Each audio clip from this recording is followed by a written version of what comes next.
Je suis populiste parce que je parle des plus de 2000 morts qu'a fait l'accident nucléaire de Fukushima.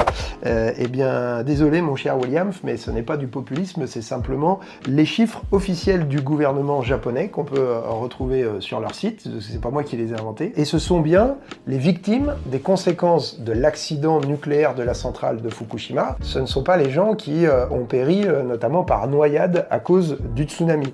Alors c'est vrai que l'accident nucléaire, il a été produit par le tsunami, mais c'est bien l'accident nucléaire qui a fait ces 2000 morts supplémentaires en plus des noyés. Par exemple, c'est tous les gens qui étaient dans les hôpitaux et qu'il a fallu évacuer en catastrophe. Évidemment, c'était pas prévu, et donc il y a des gens qui sont décédés. Ce qui compte quand on regarde les conséquences d'un accident nucléaire, évidemment, c'est de voir combien il y en a qui sont morts de l'effet du souffle de l'explosion, ou de contamination ou d'irradiation, mais c'est de regarder l'ensemble des gens qui sont morts ou qui ont été victimes d'une façon ou d'une autre, blessés, des conséquences de cet accident. J'insiste aussi sur le fait que Fukushima est une catastrophe qui a eu lieu il y a plus de 10 ans maintenant, mais en fait qui n'est pas terminée. La région, elle reste méconnaissable et elle est contaminée, et d'ailleurs, qu'ont fait les autorités japonaises pour essayer de convaincre des Japonais de revenir dans cette région?